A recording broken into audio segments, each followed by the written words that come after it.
Hello, everyone, and welcome to this episode of Pod Save Chocolate. My name is Clay Gordon. I am your host, and today we're going to be taking a look. We're going to be taking a look back at some industry initiatives and find out if there have been any updates. And we'll do some industry initiative adjacent look back as well. And so the question becomes, has there been any movement? Has there been any progress? What can we learn from the industry about what they've been talking about and what they haven't been talking about? Before we get into today's episode, I do want to point out that you can go into the comments, whether it's the live chat on YouTube or the comments on LinkedIn and Facebook. And if you have a question or a comment about anything that I'm doing today, you can get it in there. I will get it up on the screen and I will get it asked, and I will do my best to answer it over the course of today's episode. The other bit of sort of housekeeping that I want to get into is to say this is the homepage of the Chocolate Life right now. This episode of Pod Save Chocolate, like every episode of Pod Save Chocolate, is sponsored by the members of the Chocolate Life.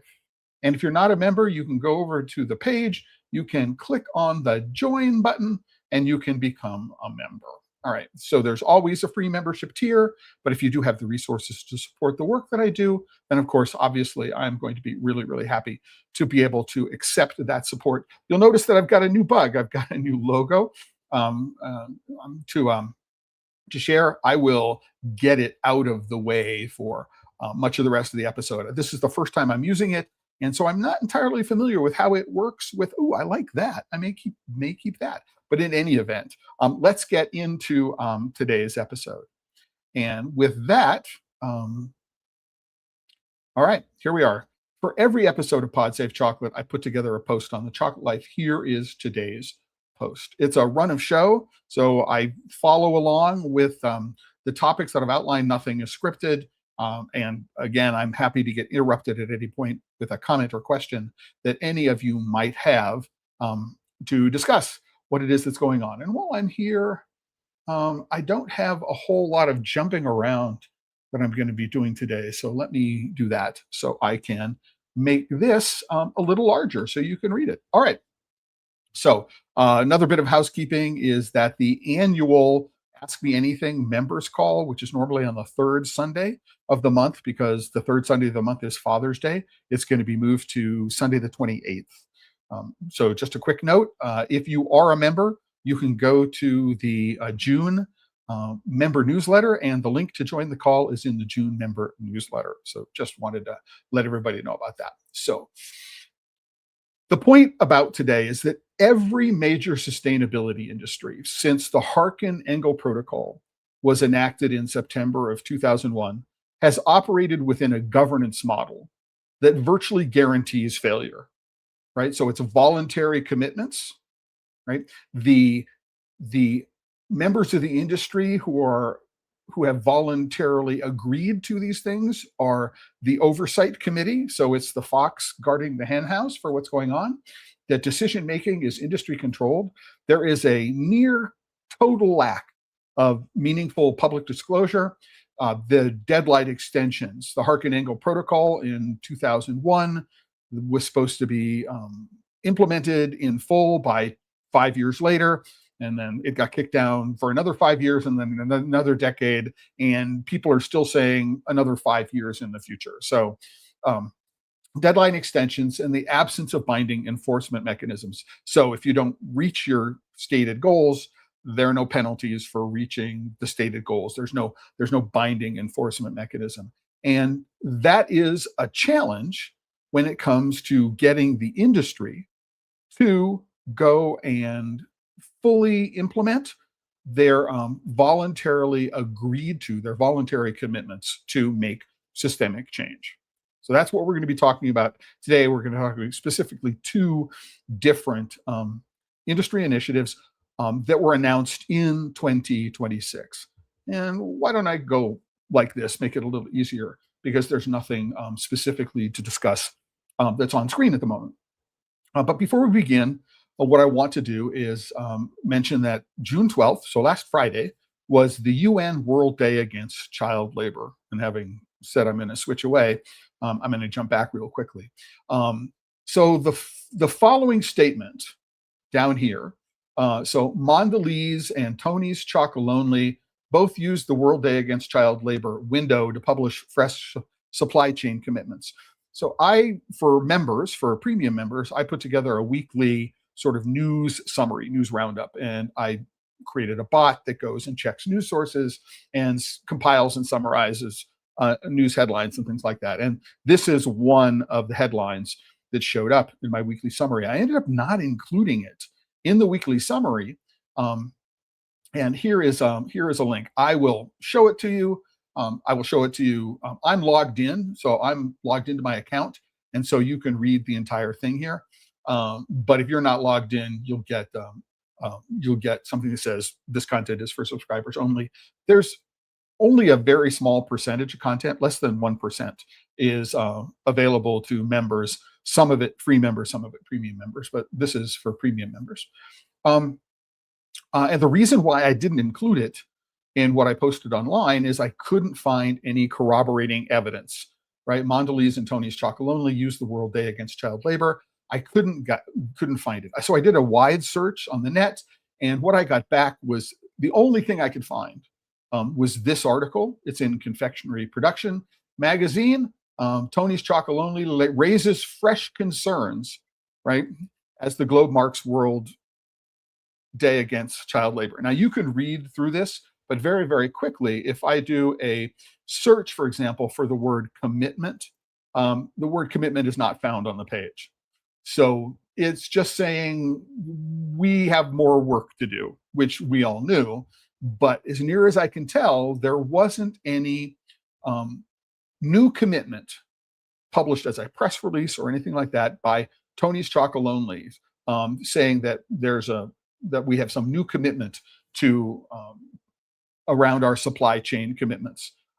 So just a quick note as I was fact checking for today's episode that this is one of the things that showed up in my inbox and needed additional correction. So what I wanted to do is go and talk about two different initiatives that had been introduced in 2026. One of which is something called the Together Cocoa Foundation, which I have covered in a previous episode. There's a link to it on the page.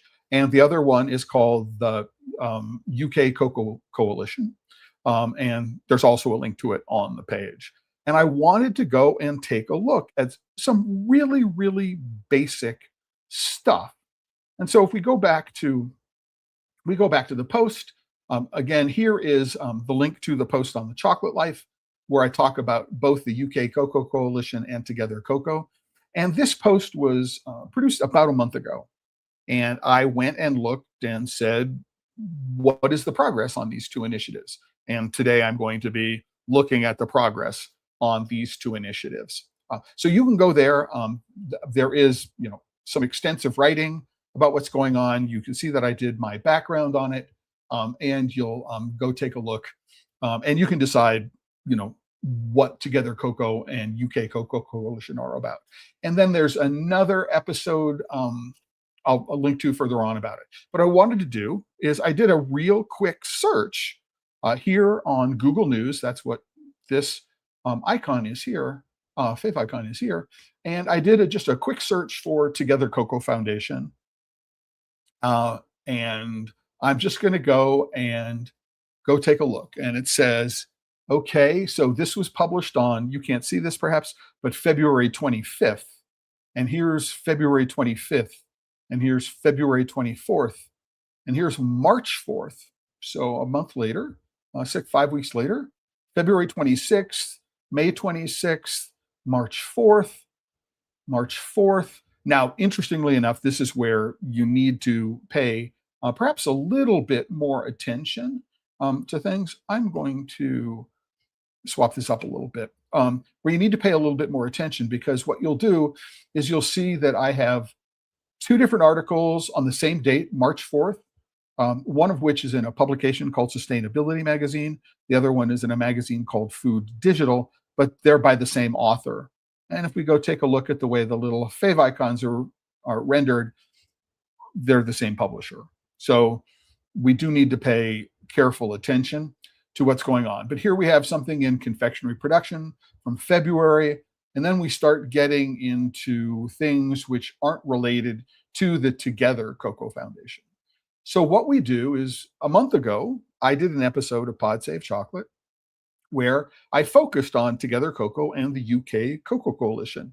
What are they supposed to be doing? What are they doing? What do we know about them? What have they published about themselves? And didn't find much other than the originating documents that says, here's what's going on, the original announcements. And in the intervening month, there has been no additional news. There's been no additional news when it comes to the Together Cocoa Foundation. So having done that, let's also take a look at the Google News reports when it comes to the UK Cocoa Coalition. And what we do is we find a similar pattern that we have March 24th, April 21st. This is on Reuters. This is a month late. Reuters is usually more on top of things than this. March 24th, on then March 26th in Confectionery News, March 25th, April, this is not anything to do, April 3rd, chocolate industry, UKCC, again, March 24th, April 1st. This is a little bit later, UK policy delays risk stalling cocoa supply chain. I don't know that this is related to the UKCC. And then all sorts of interesting kinds of stuff. And I saw this, can fermentations solve the cocoa crisis? And this is April 8th. So this is happening, quite some time ago. And what we find, if we go take a look at this, is that what it's really about is it has nothing to do with anything to do with the UK Cocoa Coalition or anything like that, but it's really all about engineered cocoa substitutes. So they're talking about a particular company, Firmtech, right, that's using Koji, scale Koji cocoa technology. So what they're doing is they're using Koji, which is the same organism that is used to make miso and sake and soy sauce and many other typical Japanese foods, and they're applying it to cocoa. And what makes this interesting is they're not using cocoa beans, they're using cocoa shell, and they're using something they call solid state technology, which means that instead of putting the shell into a bioreactor, what they do is they inoculate a solid mass of cocoa shells with the Koji, and they let the Koji ferment happens. And it's called solid state because it's a substrate. It's probably, I have no idea how thick it is, but it's not in a bioreactor with fluids. And so when we think about solid state fermentation, it's like, ooh, this is cool, but maybe it is. But we have to be, when you look at search results, what I'm saying, when you look at search results, you need to be careful about what is actually going on here. And sometimes you will serendipitously, and this is one of the things that search engines are not very good at usually, is finding out things you didn't know you were interested in looking for as a part of a search. Right? And this serendipity is something that serendipity in information retrieval systems is something that I've been interested in since I started working in that area in the 1970s. Just wanted to let you know. But the other thing about this that I don't know about is that they're fermenting the shell, which is left over after cracking and winnowing. Shell is where, if there's going to be heavy metals, they're in higher quantities, higher percentages in the shell. And if there's any contamination, which is associated with pesticides or agricultural fertilizers, they're also going to be on the outside. They're going to be concentrated in the shells. I haven't seen anything about how those issues are going to be taken care of when we're fermenting a cocoa substrate made from shells. So just not where I thought I was going as a result of taking a look, at this article about the UK Cocoa Coalition. So the TLDR here is that within the past 30 days, there have been no new press releases. There have been no published minutes for meetings. There have been no expanded policy positions. There have been no technical annexes or implementation roadmaps for either Together Cocoa or the UK Cocoa Coalition. It's important to understand that they are two fundamentally different things as well. The Together Cocoa Foundation is 5 members of the Big Chocolate Club getting together and deciding that together they are going to address some of the shortcomings that their individual company owned and company run projects, which are designed to increase the living income of cocoa farmers, have not been working. And so together they think they can do something better than what they're doing individually. That's something to know. The UK Cocoa Coalition, and by the way, if you're a member of the Together Cocoa Foundation, or you work with one of the companies that is a member and you are authorized on behalf of your company to talk about what the company is doing and how they're doing it and all that kind of stuff, and you want to be on a future episode of Pod Save Chocolate, DM me on LinkedIn, on Facebook, right, on YouTube. Put in the comments, let me know. I'm happy to invite you on to discuss this, again, as long as you're authorized by the company to discuss its position. But I do want to let everybody know about that I'm inviting anybody to get and talk about this. The UK Cocoa Coalition is different. It's a group of companies and non-governmental organizations who are getting together, and what they're trying to do is they're trying to lobby the UK Parliament, who has a Cocoa and Forest Risks Commission. I mean, it's forest risk commodities.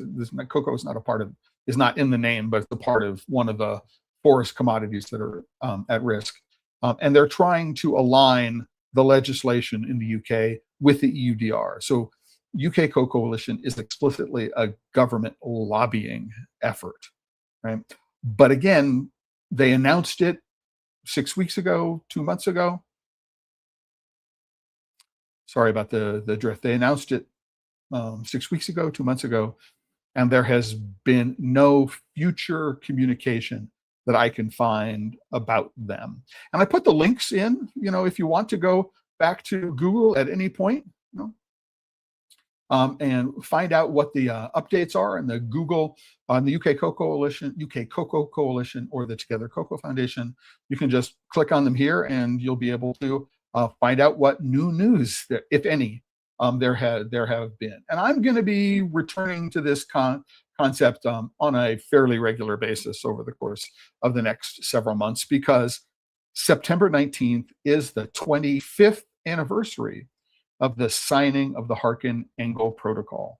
And I want to make sure that, as these companies are engaged in initiatives which will have an impact on how the industry deals with illegal labor in the cocoa supply chain, especially in West Africa, that we just keep on top of what their current pronouncements are and what their plans are. And I will expand this coverage to include the International Cocoa Initiative, which was explicitly started as a part of Harkin-Engel out of the World Cocoa Foundation. So I'll be taking a look at that, the Cocoa and Forest Initiatives, what Rainforest Alliance / UTS have been doing, things like that. So I'm going to be increasing this regular look to find out, as we approach the 25th anniversary of Harkin-Engel, what is the state of affairs? And I do plan for the 25th anniversary to bring in Terry Collingsworth, who's the executive director of the International Rights Advocates, who has filed a number of lawsuits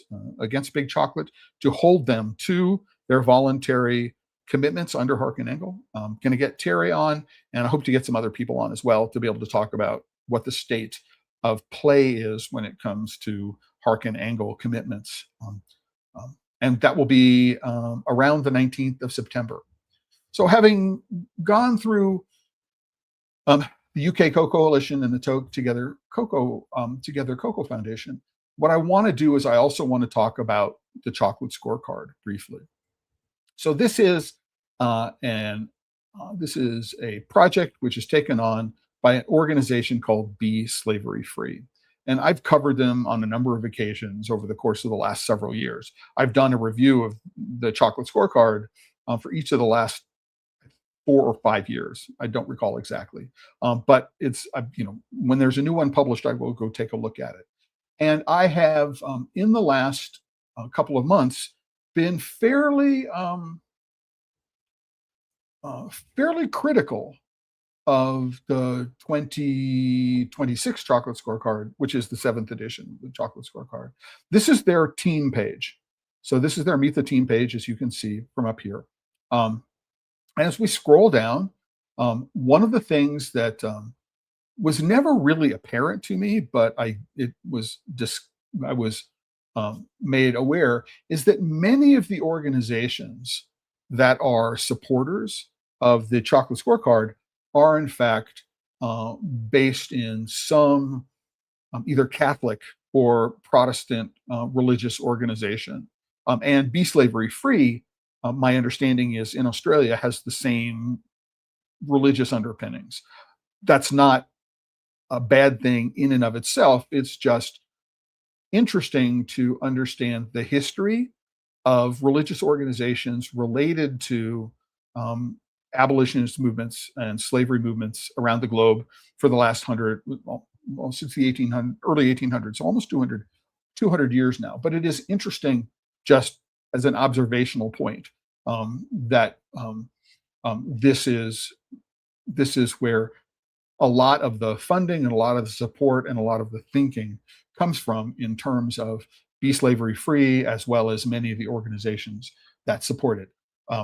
Sisters of St. Joseph, the Mercy Foundation, right? Acroth, Baptist World Aid. Once you see it, it's very, very difficult and to unsee it. I don't know if anybody else picked this up before the Anglican Social Responsibility Committee. So it's interesting to know.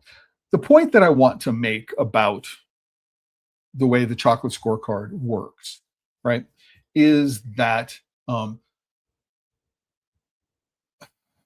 before I get to that, is this point, which is on one of their pages, right, which is about traceability and transparency. And it says silence is a data point, right? And we might say, is absence of evidence evidence of absence? There is that conundrum, right? But we do need to think very seriously, and we do need to question Be Slavery Free, the organizer of the chocolate scorecard. I think we're right to be critical. We have a right to be skeptical. That to say that silence is a data point. Companies that refuse to be measured speak loudly. Their own reports go quiet. Meanwhile, the leaders are showing real data, not just aspirations. And the reason why I want to talk about that in this context, right, because I think it's really important, is that you may, if I'm a member of the general public who is, I've come to this page because the chocolate scorecard was recommended to me, right? That I don't know who Carolyn Kitto is, right? And I don't know who Fuzz Kitto is. Now, because I've done some homework on this, I know that Carolyn and Fuzz, right, are chief executives at the Be Slavery Free. So it makes sense that they're there. But who is Ruben Bergsma? I mean, who is Ruben Bergsma, and why is he on the executive team? And one of the things that we might go take a look at here is that, excuse me, let me see if I can. It doesn't want to.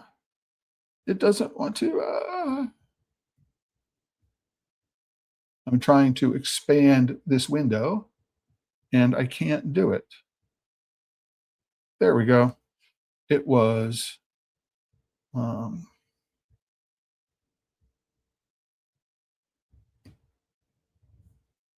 sorry. It was stuck. I'm working across two monitors in a new sort of organization. What we do is we find that this is Ruben Bergsma.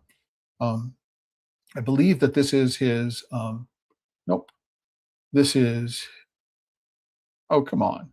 I've done better than this before. I'm sorry. Oh, here we go. I thought I pinned it. That Ruben is a cocoa sustainability expert. He's associated with the EUDR. He's in Amsterdam. right? So this information, he's an independent consultant for something called Long Run Sustainability. We do his history. He used to be at Rainforest Alliance. And before he went to the Rainforest Alliance, he was at UTS before they merged, right? And so the question I have is, this is really easy information to go find out, to discover. And so why is there no link to who Ruben Bergsma is? I don't know. I don't necessarily need to link to his LinkedIn profile, but there's no background that says, why is Ruben Bergsma, why was he chosen to be on the executive team for the chocolate scorecard? The same thing true is Anna Jun, I'm guessing, could be pronounced differently. We have no idea who Claire Harris is. Cecile Lachaud, again, it's relatively trivial to be able to go and search them on LinkedIn and other places like that. But the question is why isn't the chocolate scorecard being more transparent, right, about who is on their executive team and who is on their advisory team, and who is Dr. Puvan Silvanathan? I don't know. He's on their data integrity and ethics and research team. Don't know who they're doctors. They may be associated with the Open University or the University of Wollongong. I don't know, but why nobody is identified? There's not a single link to a name or to a profile picture that lets me know who these people are, right? And it's really important, the expert knowledge and scoring team. So Carolyn, again, we know which teams she's on, but we don't know that. We know she's on the executive team, but we don't know that she's actually on the Be Slavery Free, a member of Be Slavery Free. Anthony Fountain is part of the Voice Network. As somebody who understands the industry, we know who Anthony is. But how come his institutional affiliation is not listed here, right?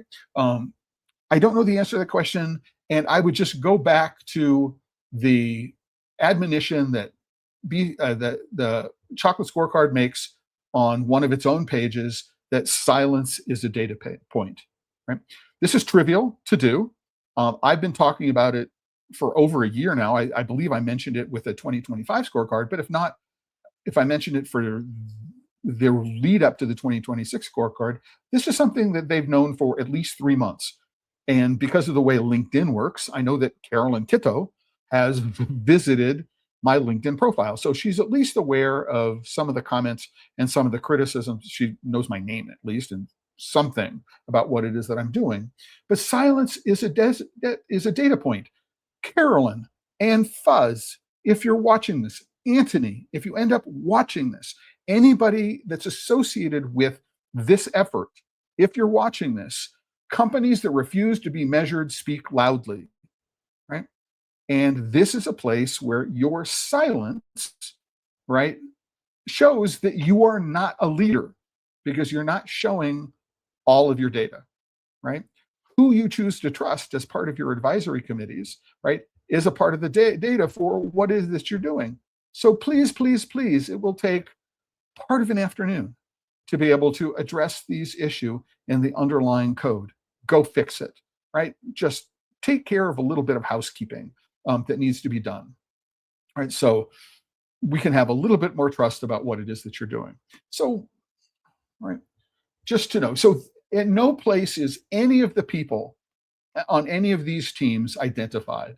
Now, I did, so this Frieda Hewitt-Adams, again, I apologize if I'm mispronouncing it, but there was a previous instance of the chocolate scorecard, which is only available in PDF, which he's listed as being associated with the Sudwind Institute, but it's not mentioned here. Not entirely sure why that is the case.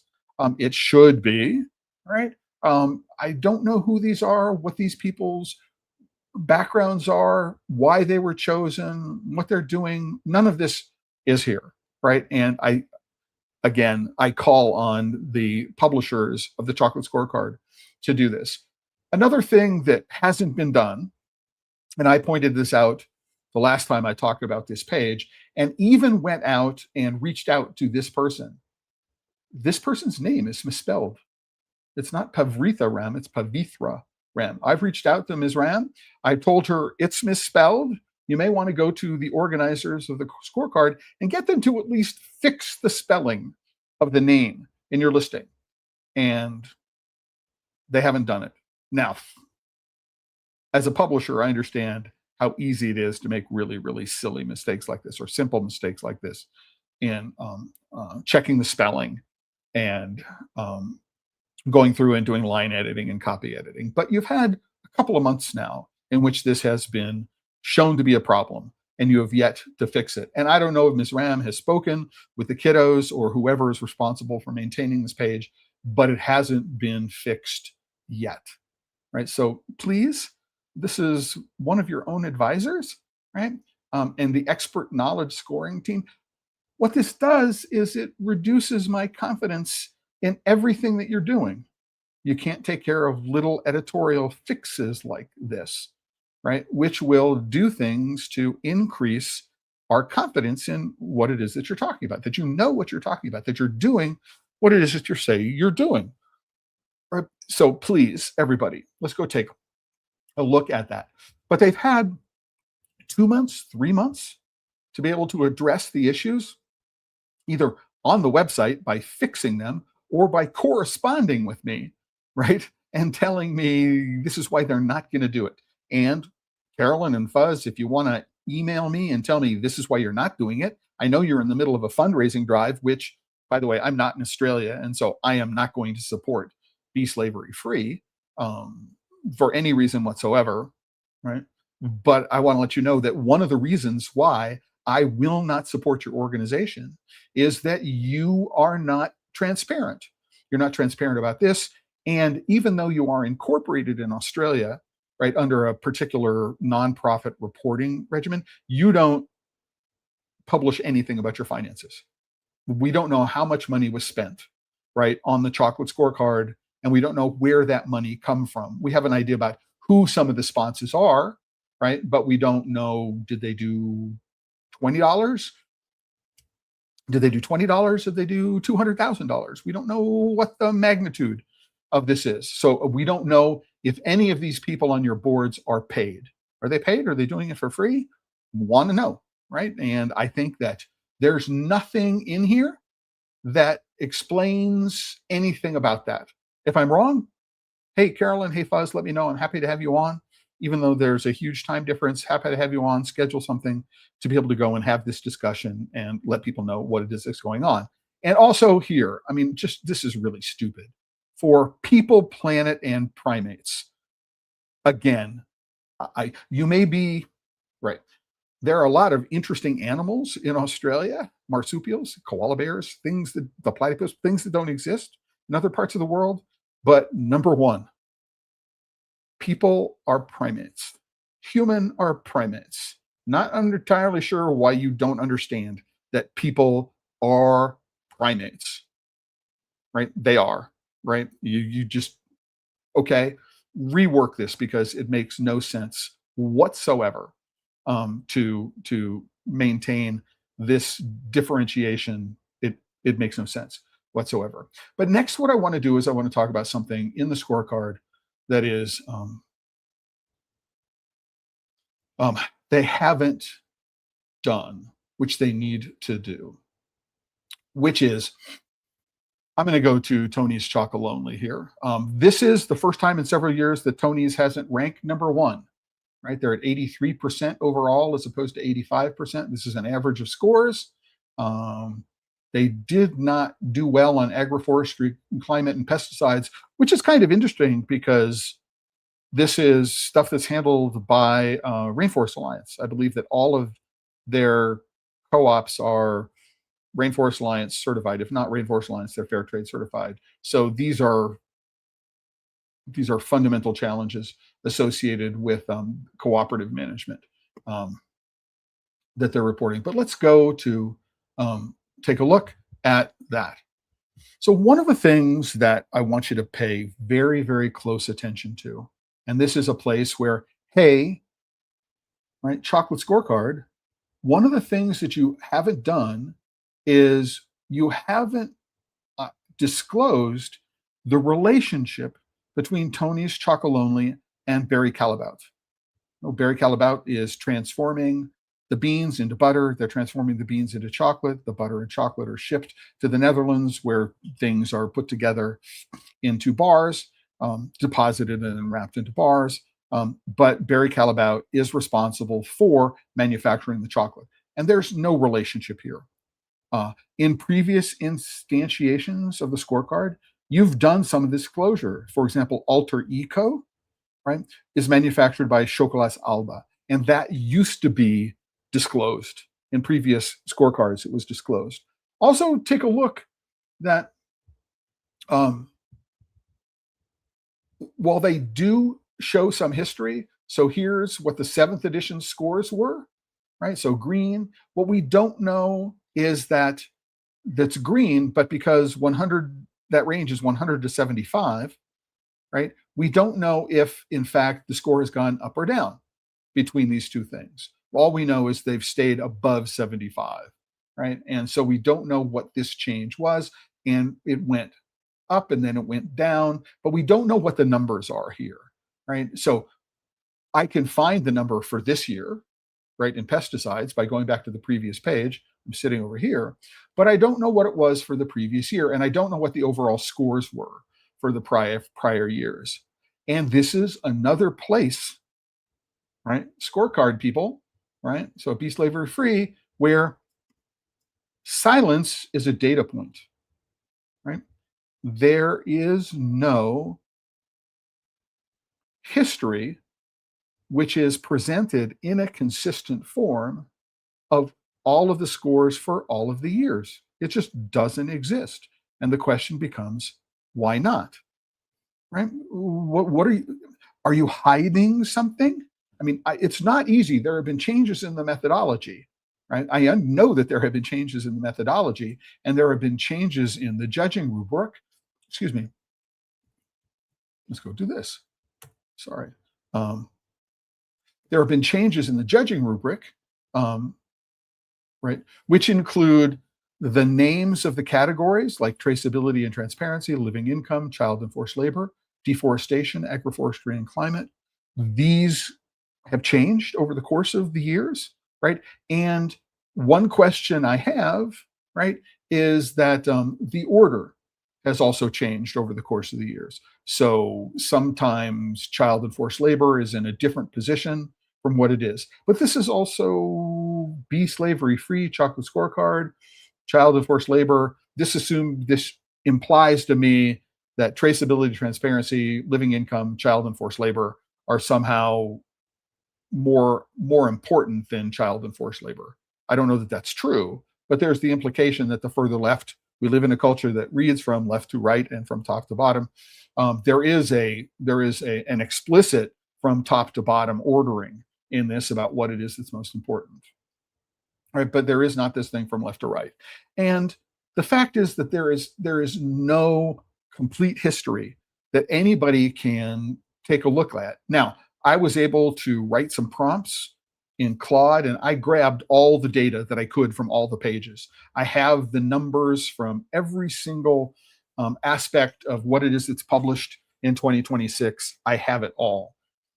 There's no archive for 2025. If I thought about this, I would have done the work last year. Some of the data is available in the PDFs and could be extracted from the PDFs. And it is, in fact, how I was able to organize some of this data. I mean, I did an intensive review over the course of several hours. Now, it took me several hours using an LLM. It would have taken me several days if I had to do this by hand.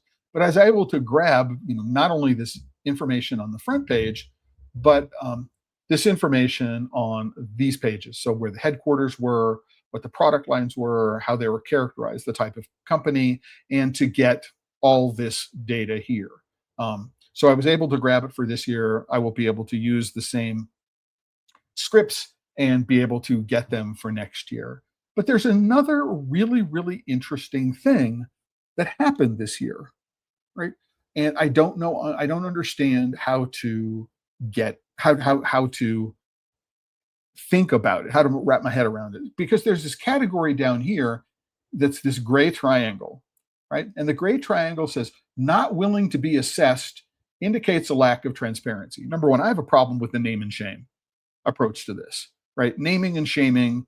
There are lots of reasons why I might listen. If I owned a small chocolate company and Be Slavery Free came to me and says, we want you to be a part of the chocolate scorecard, what I could do is say legitimately, I don't think your methodology does what you think it does, right? And I don't like your name and shame policy. So I'm not going to contribute because I don't like your methodology. And I don't like the way you conduct business. And I don't like the way you're not being transparent about sharing data, about being open, about funding and the institutional associations with the people who are on your advisory team. So I'm not going to participate because you need to do more work as an organization, be slavery free, right? To make me feel comfortable with what it is, the way you're reporting.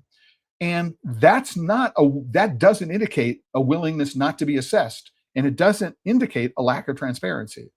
And so the question is, would they determine that my company deserved a gray triangle, even though I gave reasons for why I didn't want to be a part of it? But here's an interesting thing. And if you go and look at previous scorecards, I have PDFs of them I've uploaded. If you just go look for scorecard, if you search for scorecard on the Chocolate Life, you'll get the previous years. You'll see that in the small companies, alter ego, right, has been at or near the top for most of the past years, right? And yet they are not included in the small companies list this year, right? And let's go think about something else. If I go look at medium and large companies and look at for Chocolats Alba, and I go click on the arrow for Chocolats Alba, right? I don't know why the website, one of the things it says, oh, Chocolats Alba makes alter ego, right? Here they are, right? In Canada, US, Australia, and France, right? So this relationship is shown, but I'm kind of wondering why alter ego is not on the list this year, because it's done so well in previous years. Hey, if anybody wants to let me, anybody associated with Be Slavery Free or alter ego wants to let me know that's why the case. And if they're not on this, why aren't they on this list with a gray triangle? I don't understand what it is that's going on. So I'm trying to understand, right? And because Be Slavery Free is not being transparent about things, it's impossible to know what's going on. And the question is, why? I'm not accusing them of deliberately trying to hide something, but I don't understand how they apply their standards of traceability and transparency to the companies they're reporting on and not having similar standards for themselves in terms of transparency and traceability. Where do the data come from, right? Don't know the answer to the question here. And there's also another thing that's, they're missing. If you know anything about this industry, you'll know that Original Beans, we go take a look for it, it's manufactured by Felklin. And I think that Felklin falls into a different category because they process over 10,000 metric tons. I believe they process more than 10,000 metric tons of beans a year. I'm not entirely sure of that, but I believe that they do. So, right? So there's a lack of traceability and transparency in the way the relationships between these companies are in fact reported. And again, if I were a company and Be Slavery Free approached me and said, we'd like you to be a part of it, I would say no. I would say no. Until you do X and Y and Z and you are completely transparent about all of these things, then I'm not going to share my data with you. Right? There is this relationship that's part of a virtuous circle that needs to be done, and it's not a virtuous circle right now. It is very, very much one way, at least in terms of data reporting, and at least in my opinion. So, guys, right? Silence is a data point. Silence is a data point, and you need to take that into account when you're thinking about the way you report the data that you do report on and the way you present your organization and the people that are working to produce the scorecard. So that's that. And then finally for today, I do want to go take a look again at Tony's Chocolate Lonely, because this is something that I mentioned well over a month ago, and it's something that showed up in the 2023-2024 scorecard. So if we go take a look at this page for the 2023-2024 scorecard, when they originally published it, right, this amount of living income reference price paid, right, it was a very different representation. And it was something, and it had to do, it said the amount of premium that was paid in the original release of this document. And it was out there for a couple of months before anybody noticed that this could not possibly be true. They weren't paying a $2,000 premium per metric ton. Even at this point, the price is heading up over above $6,000, $7,000, $8,000, $9,000, $10,000 a metric ton. They're not paying $2,000 premium. They replaced this graphic. They fixed this graphic. They replaced this graphic, right? And didn't acknowledge it anywhere, right? After I pointed it out, they fixed it, but did not say, oh, we're sorry to say that in the original version of this, we made a mistake. There was no public acknowledgement of it, which I got a problem, right, with. But I do want you to take a look at this particular number, which is 20,296. So this is 20,296 farmers. Now, I'm assuming these are heads of farming households. So multiply this by somewhere between about 6. It's about 120,000 people associated with farming families, but that's cool, right? But this number, 20,296, what we're going to do is we're going to go to this year's scorecard. All right, and I am not entirely sure why I'm getting stuck here. But let's go take a look at this one. All right. And what you'll do is you'll say this number is 32,133 farmers impacted. So, wow, that's interesting. I don't know why this is supposed to, I'm supposed to be able, I'll use arrows. So in here we see 20,296 farmers that were impacted in 2023-24 and in 2024-25. By the way, these are screenshots from the documents themselves. Right? I didn't download it and export a PDF. You can go and take a look at these yourself, and you can see if I misrepresented anything. But this 32,133, but then we have to go take a look at this. There's this little thing, and it says 15,355 more than last year. Right? So let's go do a little bit of the math, which I do down here. You know what? That's interesting. I didn't update this page.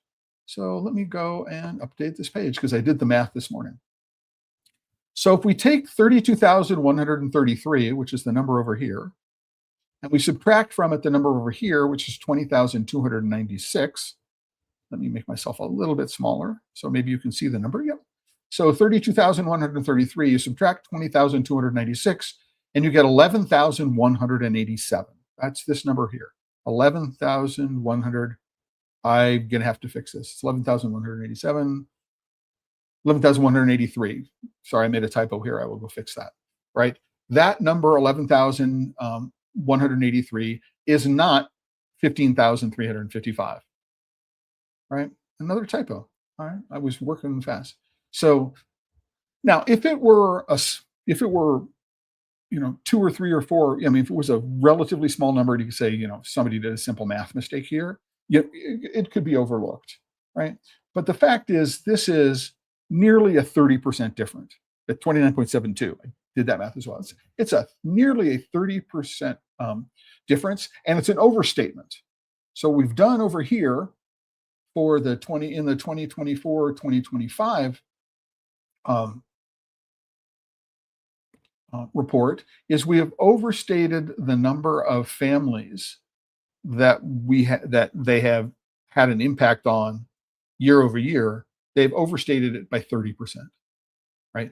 And I pointed this out a month ago or more, and I will go and make an explicit point to them, and I will see if they'll change it. They haven't changed it yet, right?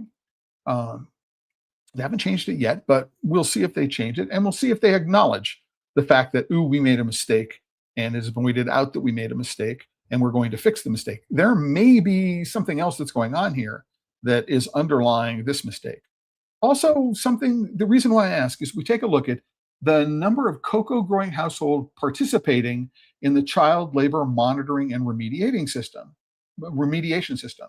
So this number, 33,426, is greater than the number of farmers that have been impacted.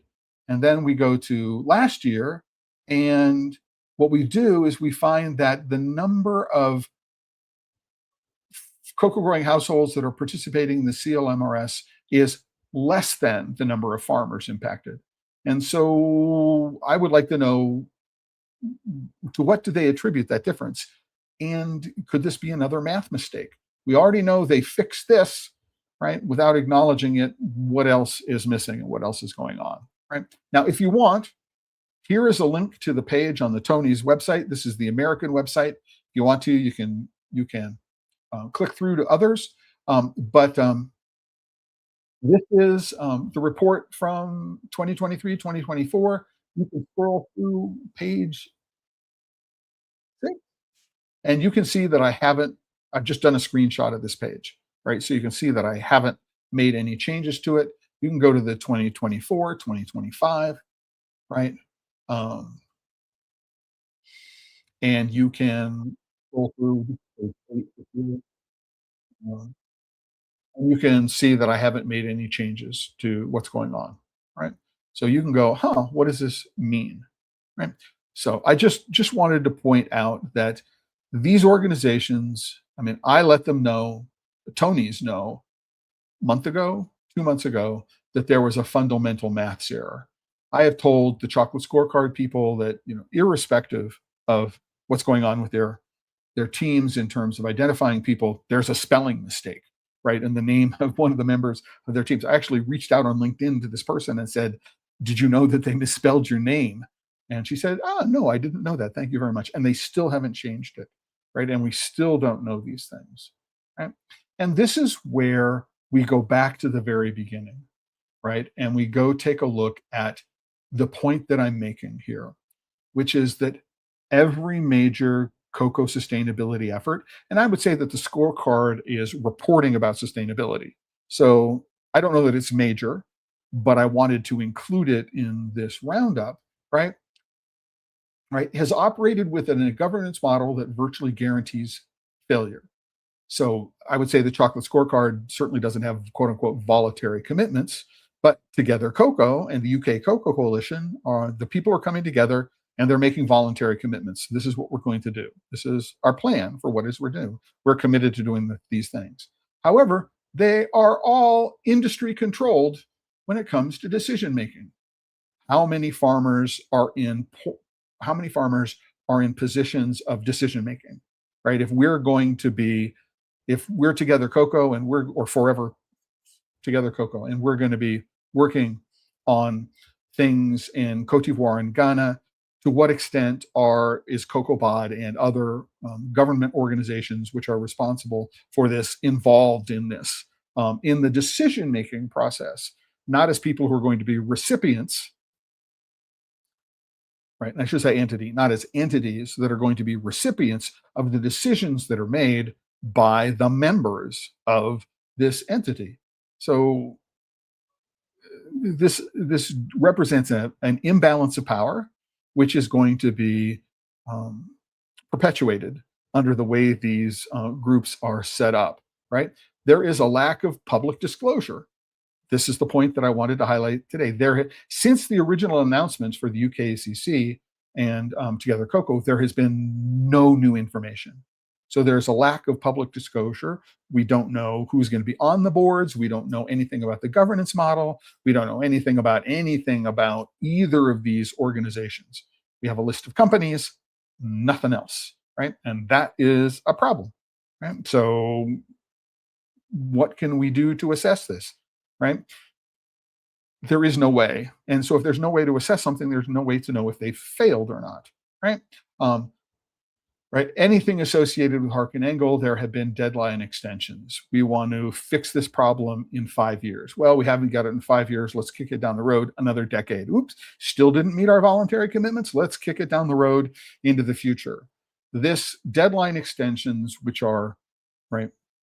Which are go hand in hand with a lack of public disclosure. The board of directors gets together, they make a decision in private, and they just announce the decision to the world, right?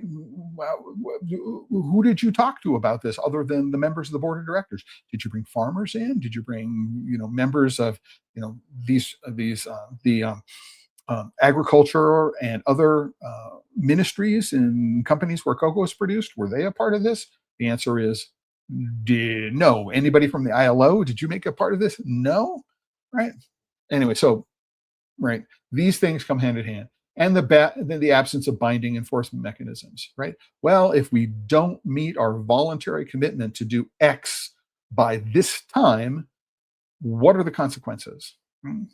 Because there are no consequences, because there are no enforcement mechanisms, and there are no mechanisms for holding anybody to account. And that's a problem. That's what I wanted to talk to you today. And that's why it's important. It's important to understand, to look at this pattern of failure. And it has been a consistent pattern of failure for the last 25 years since the enactment of Harkin-Engel. That the way that the industry has responded, the International Cocoa Initiative, the Cocoa and Forest Initiative, the way Rainforest Alliance is put together, the way Fair Trade is put together, right? It's all part and parcel, right, of the same failure, right, to actually effectuate systemic change. And it can all be boiled down in many respects to the fundamental governance model that guarantees failure for these entities. And that's it for today's episode of Pod Save Chocolate. I do want to thank everybody for watching who's been here, and also to say that this is my 25th anniversary of getting into chocolate. So starting in May, June of 2001, it's when chocophile.com was launched to the world. Coincidentally, it's also the 25th anniversary of Harkin-Engel this year. So I'm putting that all together. And there's now a new lifetime membership to support. You can click on this button here. You can learn more about the lifetime membership. And then one final thing before we go is the most popular post on the Chocolate Life in 2026 is from this whole background narrative thread, which is running through a lot of what Pod Save Chocolate is about, is taking a critical look at claims that are made. And it's important to be able to look at the claims and to understand where they fail.